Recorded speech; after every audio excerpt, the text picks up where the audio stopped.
Assalamualaikum warahmatullahi wabarakatuh. Halo para mahasiswa sekalian dan juga para pemirsa yang tertarik akan ilmu perusahaan dan ilmu organisasi. Sesi ini saya akan memaparkan tentang perilaku dan perancangan organisasi atau disingkat dengan PPO. What is organization behavior? Ya, perilaku organisasi itu apa? Organization behavior is the study of human behavior in organizational setting. Jadi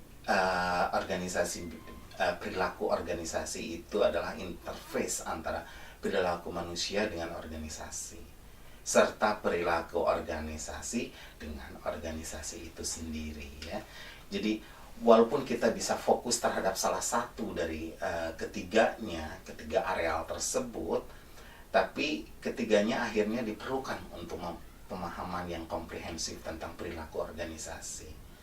Jadi setiap individu atau personal yang dibawa ke dalam organisasi adalah merupakan satu set personal yang unik, ya, berbeda atau tidak sama dengan satu dengan yang lain, ya.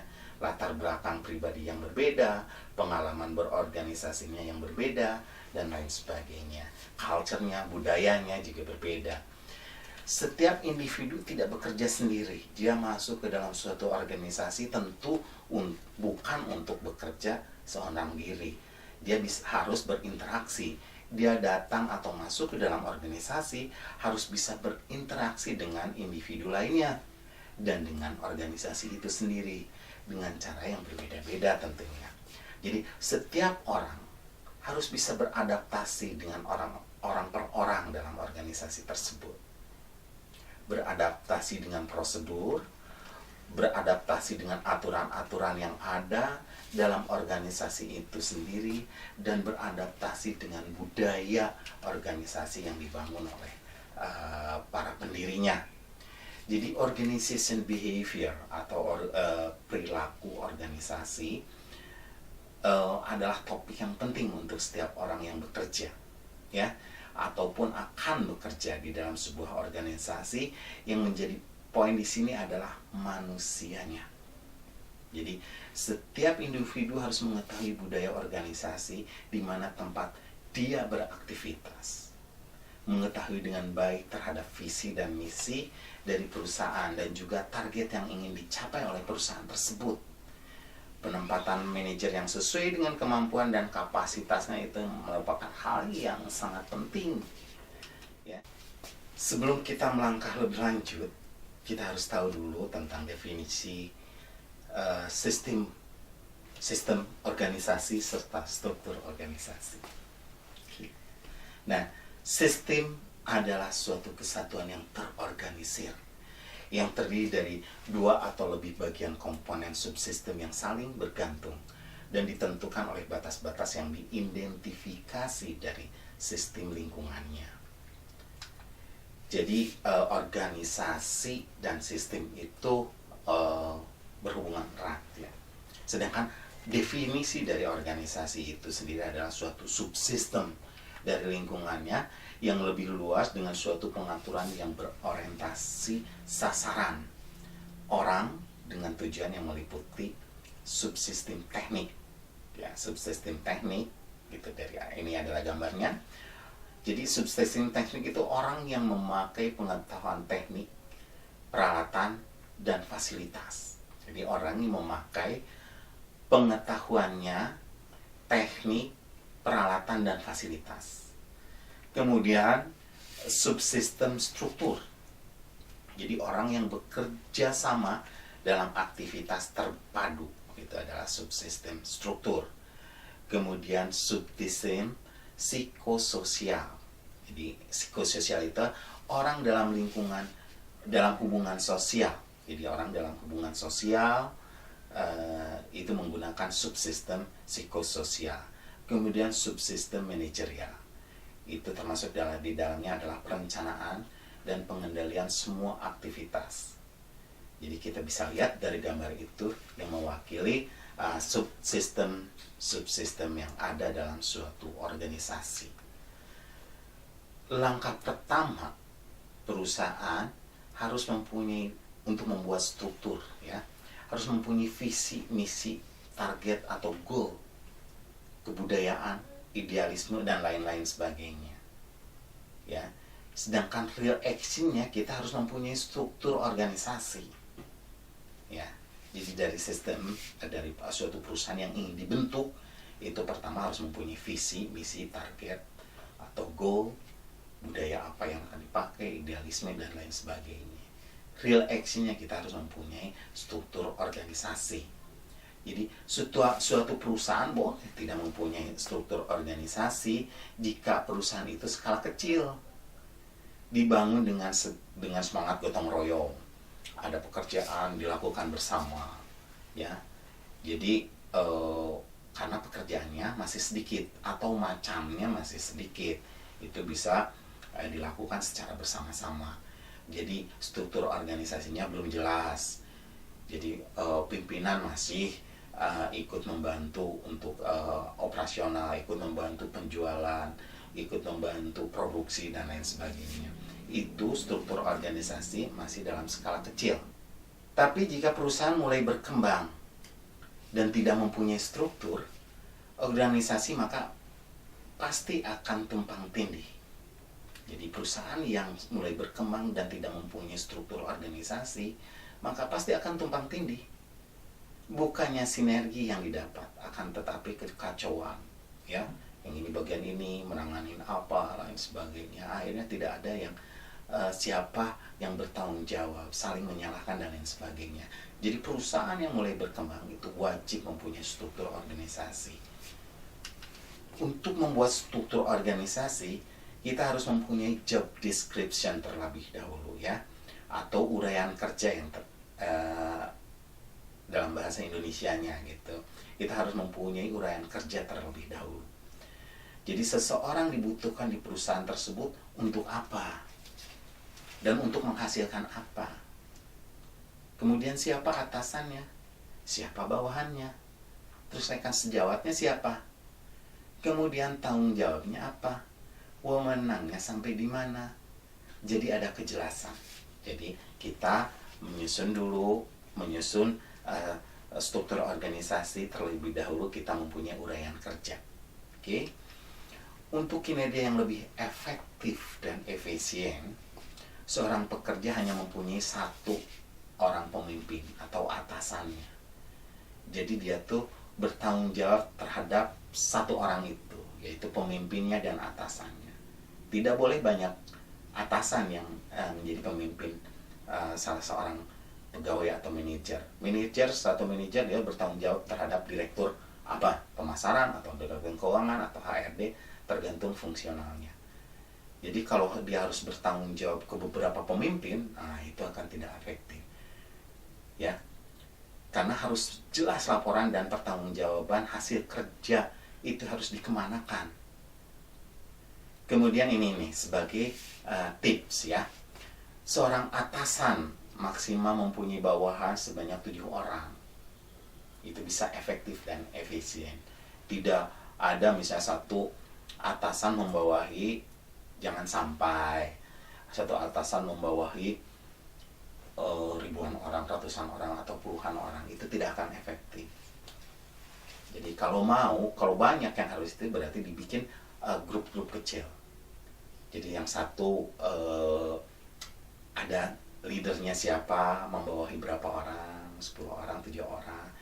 Jadi dibikin kelompok-kelompok kecil, grup-grup kecil. Ya. Jadi kalau terlalu banyak bawahan, itu juga tidak efektif. Itu sekedar tips. Tapi tergantung keadaan atau jenis organisasinya juga. Kemudian kalau di Jepang, standar Jepang, bawahan langsung tidak lebih dari 3 orang. Sedangkan di perusahaan barat itu 3-7 orang bawahan langsung, ya. Kalau bawahan lebih dari 10 orang, sebaiknya dibentuk unit-unit kecil, ya. Hal ini sangat mengefektifkan kerja dan komunikasi kerja. Ini adalah dari contoh struktur organisasi sederhana, ya. Jadi ada seorang pimpinan puncak, bisa disebut ketua, direktur utama, atau presiden direktur. Apapun itu sesuai dengan kebutuhan dan kepantasan sebuah organisasi. Kemudian di bawahnya ada direktur fungsional, direktur pemasaran operasional, direktur keuangan, ada juga direktur-direktur yang lain yang memang dibutuhkan. Kemudian di bawahnya ada para manajer misalnya seperti itu, ya. Di bawah manajer ada kepala divisi atau kepala departemen. Kemudian di bawah kepala departemen ada supervisor dan seterusnya. Sebelum kita membentuk struktur organisasi, kita sebaiknya tahu dulu apa itu manajemen. Okay.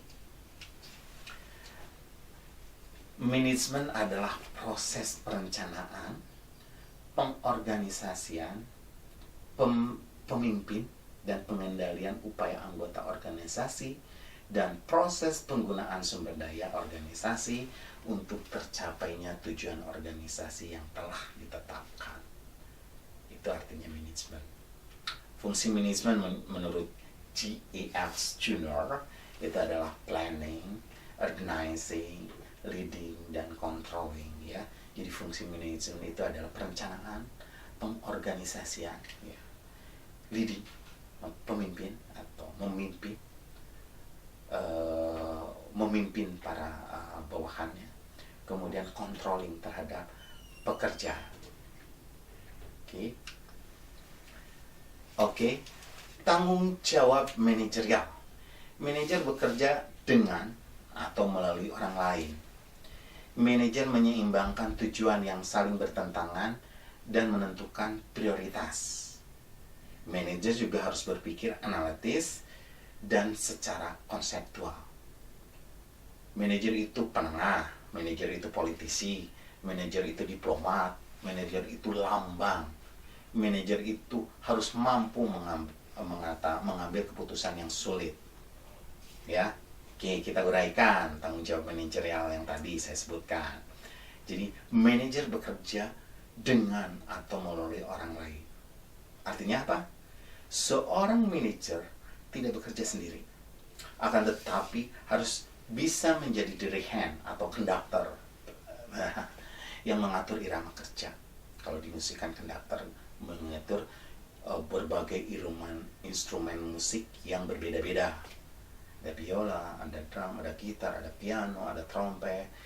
Itu diatur, diselaraskan menjadi suatu irama. Sama.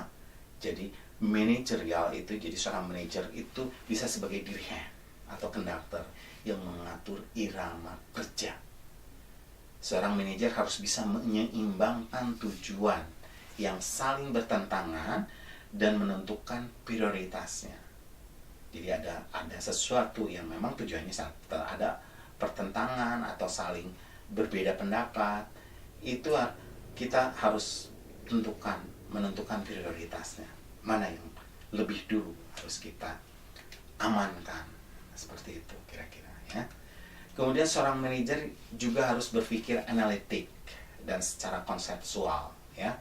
Jadi manajer itu harus juga berperan sebagai penengah jika terjadi suatu perbedaan pendapat di bawahnya. Oke, manajer itu juga harus berperan sebagai politisi yang membawa kepentingan perusahaan tentunya, yang bisa bernegosiasi dengan berbagai kalangan. Jadi berpegang sebagai politisi juga, ya. Kemudian manajer itu juga adalah diplomat, dalam arti bisa mensosialisasikan dan melobi pihak luar. Jadi seorang diplomat, ahli dalam berkomunikasi, ahli dalam presentasi, jadi bisa meyakinkan lawan bicaranya. Kemudian manajer itu lambang, karenanya harus bisa memberikan contoh dan kesan yang baik. Karena manajer itu harus mampu mengambil keputusan yang sulit, ya. Manajer itu lambang karena memang itu akan melekat. Dia mungkin mewakili perusahaan untuk salah satu undangan, misalnya ke instansi lain, ke masyarakat atau kemana pun. Sebelum membentuk struktur organisasi, kita harus tahu dulu ada 3 jenis keterampilan yang harus dipunyai oleh manajer menurut Robert L. Karch, ya. Pertama adalah keterampilan teknis atau technical skill, di mana keterampilan teknis ini lebih banyak keahlian dalam bentuk fisik, bisa dirasakan dan dilihat langsung oleh orang lain. lebih banyak hard skill yang berperannya. Kemudian keterampilan manusiawi atau human skill. Keterampilan ini adalah keterampilan dalam hal memimpin, berkomunikasi, bersosialisasi, lebih banyak menggunakan soft skill. Kemudian yang ketiga adalah keterampilan konseptual, di conceptual skill. Keterampilan konseptual ada kemampuan manajer untuk melihat keseluruhan organisasi sebagai suatu entitas yang lengkap. Jadi keterampilan konseptual ini juga sering disebut dengan keterampilan analisis atau analytical skill, ataupun keterampilan perceptual atau perceptual skills, ya. Jadi ada 3 keterampilan yang harus dipunyai oleh seorang manajer dengan persentase porsinya berbeda-beda tergantung level dari manajernya. Jadi kita ulangi lagi, manajer conceptual skill adalah manajer yang memiliki kemampuan konseptual, di mana dia mampu melihat manajemen secara utuh, memahami kerjasama setiap unit, dan memahami bahwa satu unit dan unit lainnya dalam sebuah organisasi saling berkaitan dan saling membutuhkan. Sehingga perubahan pada satu unit akan mempengaruhi unit yang lainnya. Jadi sehingga manajer yang memiliki conceptual skill memahami hubungan antar perusahaan, masyarakat, dan industri dengan baik. Ya, sekarang kita lihat cara membagi level manajer dalam suatu organisasi perusahaan. Pertama-tama kita bagi ke dalam beberapa level manajer, ya, 3 level manajer. Jadi kita lihat lower manager. Di lower manager, karena pekerjaan manajer pratama lah, ya, itu adalah banyaknya di operasional. Jadi prosentase skill yang mereka butuhkan, yaitu technical skill, itu harus lebih besar dari kedua keterampilan yang lainnya. Lebih besar dari keterampilan human skill dan conceptual skill. Karena lower manager itu banyak melakukan keterampilannya dalam bidang teknik secara fisik, ya. Jadi technical skillnya dia diperlukan karena memang dia eksekusi membuat sesuatu dalam proses produksi. Sedangkan human skillnya dia pergunakan untuk memimpin, untuk berkomunikasi dengan bawahan-bawahannya. Dan dia tidak begitu memerlukan keterampilan secara konseptual, karena itu memang diberikan oleh manajer yang lebih atas lagi. Jadi hanya menjalankan secara teknik. Kemudian ada yang dinamakan manajer middle manager atau manajer madya, gitu ya. Nah, ini dia harus mempunyai keterampilan technical skill, tapi tidak sebanyak lower manager. Bukan tidak sebanyak, dia tidak pada kesehariannya itu tidak terlalu banyak menggunakan keterampilan tersebut, ya, untuk mengerjakan bidangnya atau divisinya, ya. Jadi technical skillnya dia lebih hanya dalam perencanaan dan pemantauan. Human skillnya tetap porsinya yang sama dengan lower manager, karena dia dibutuhkan untuk memimpin para bawahannya, memberikan arahan. Nah, conceptual skillnya itu lebih besar daripada lower manager, karena middle manager harus bisa menerjemahkan konsep global yang diberikan oleh atasannya itu untuk diberikan ke bawahannya. Jadi dia mungkin membuat konsep tambahan, ya, suatu konsep, dan jadi keterampilan konseptualnya mulai diperlukan. Kemudian top management technical skillnya itu hanya sebagai pengetahuan, tidak harus menguasai technical skill, tapi harus mengetahui. Makanya itu sekitar berada di level 20 atau 15% atau sebaiknya 20% mengenai technical skill. Human skill-nya tetap karena dia memimpin dan sama dengan lower manager dan middle manager, mempunyai kemampuan dalam memimpin. Tapi conceptual skill-nya itu jauh lebih besar daripada middle manager dan lower manager karena dia yang menentukan arah, ya, apa yang akan dilakukan, dia yang mendefinisikan target, dia yang merencanakan sasaran dan lain sebagainya. Dia harus mempunyai conceptual skill yang tinggi di sini. Dia akan membuat suatu program-program perusahaan, suatu rencana-rencana kerja yang memang sejalan dengan perusahaan dan itu dalam upaya mencapai target dari suatu organisasi. Jadi itu top manager mempunyai conceptual skill yang tinggi. Kemudian itu level-level yang dibagi menjadi 3 bagian. Mungkin di bawah lower manager ada supervisor atau lain sebagainya, itu yang tidak mengambil keputusan. Ini hanya beberapa manajer yang memang dituntut untuk memimpin dan mengambil keputusan sesuai dengan kriteria manajer yang saya utarakan tadi.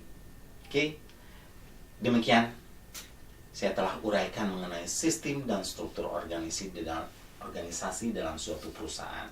Semoga bisa dipahami secara rinci dari masing-masing elemen bagian dari suatu organisasi. Oke, sampai ketemu lagi di sesi ilmu perusahaan yang lainnya. Wassalamualaikum warahmatullahi wabarakatuh.